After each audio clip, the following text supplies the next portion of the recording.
പിന്നീട് ഈ യോഗം ഉദ്ഘാടനം ചെയ്യുന്നത് നമ്മുടെയൊക്കെ കേരള മുസ്ലിങ്ങളുടെ നേതാവായ സയ്യിദ് സാദിഖ് അലി ശിഹാബ് തങ്ങളവർകളാണ്. അർഹമുറാഹിമായ തമ്പുരാൻ വളരെ ശക്തമായിക്കൊണ്ട് തന്നെ ഈ സമുദായത്തെ നയിക്കാൻ ആയുരാരോഗ്യവും സിഹത്തും ആഫിയത്തും അല്ലാഹു തആല നൽകുമാറാവട്ടെ എന്ന് പ്രാർത്ഥിക്കുകയാണ്. ഞാൻ ഇന്ന് രാവിലെ ഒരു വാർത്ത കേട്ടു. രാവിലെ തന്നെ കുട്ടികൾ എനിക്കൊരു വാർത്ത കേൾപ്പിച്ചു തന്നു. മാതൃഭൂമി ചാനലിൻ്റെ വാർത്തയാണ്. ഇന്നത്തെ സമ്മേളനത്തിൽ സ്വാഗതം പറയുന്നത് ഉമ്മർ ഫൈസിയാണെന്ന് പറഞ്ഞാൽ പാണക്കാട് തങ്ങന്മാരുടെ വിരോധിയായ ഉമ്മർ ഫൈസി എന്നും പറഞ്ഞു.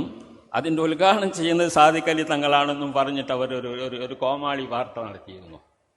അങ്ങനെ ഒന്നില്ല. ഇല്ലാത്തത് ഇങ്ങനെ കെട്ടിച്ചമച്ചുകൊണ്ട് ഞാൻ എന്നും പാണക്കാട് തങ്ങന്മാരെ ബഹുമാനിക്കുന്നവരാണ്. ഞാൻ 1980 എൻ്റെ ഒരു വീടുണ്ടാക്കി അതിൻ്റെ ഉദ്ഘാടനം ചെയ്തത് ബഹുമാനപ്പെട്ട സയ്യിദ് മുഹമ്മദ് അലി ശിഹാബ് തങ്ങളാണ്. അദ്ദേഹം എനിക്ക് അന്ന് ഒരു പൈസ തന്നിരുന്നു. അത് ഇന്നും എൻ്റെ ബെൽറ്റിലുണ്ട്. അതൊരു ബർക്കത്തിൻ്റെ പൈസയായിട്ട് ഞാൻ സൂക്ഷിച്ചതാണ്. എനിക്കതിൻ്റെ ഒരു വിശ്വാസമുണ്ട്. അതുകൊണ്ട് അതിന് ശേഷം എനിക്ക് വലിയ സാമ്പത്തിക ബുദ്ധിമുട്ടൊന്നുമില്ല. സാമ്പത്തിക ബുദ്ധിമുട്ടിലായില്ല ഞാൻ വിശ്വസിക്കുന്നു. അതങ്ങനെ തന്നെയാണോ? എനിക്ക് നിറഞ്ഞ ജോലിയുണ്ട്, പക്ഷെ എനിക്ക് എവിടെയും ശമ്പളമില്ല. എന്നാലും എൻ്റെ വീട്ടിലോ എൻ്റെ കാര്യത്തിലോ ഒന്നും ഒരു തിടുക്കവും ഉണ്ടാകുന്നില്ല. അല്ലാഹു തആല റഹ്മത്ത് ബർക്കത്ത് ഇരിക്കുന്നു. എൻ്റെ കുട്ടികൾ എൻ്റെ കാര്യങ്ങളൊക്കെ നിർവഹിക്കുന്നുണ്ട്. ഇതാണ്. അപ്പം അത് സാമ്പത്തിക മേഖലയിൽ നിന്ന് മാത്രമല്ല, എന്തെങ്കിലും വിഷമമൊക്കെ ഉണ്ടായാൽ നമ്മൾ ചെന്ന് അന്യായം പറയുന്ന അല്ലെങ്കിൽ നമുക്ക് തണലായി നിൽക്കുന്ന ഒരു കുടുംബമാണ് പാണക്കാട് കുടുംബം.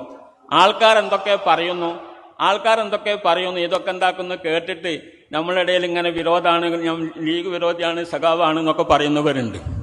ഒക്കെ പറച്ചിലാണ്. ഒന്നുമില്ല. സഖാവ് ഒരു മനുഷ്യനിക്ക് അങ്ങനെ ആകാൻ കഴിയൂല. ഒരു മുമ്പിനാണ് മനുഷ്യൻ. അതുകൊണ്ട് ഇങ്ങനെയുള്ള വർത്താനങ്ങളും ഇതൊക്കെ കേട്ടിട്ട് നമ്മളെന്താക്കരുത്, പരസ്പരം ഗീബത്ത് നമീമത്തൊന്നും നടത്തരുത്.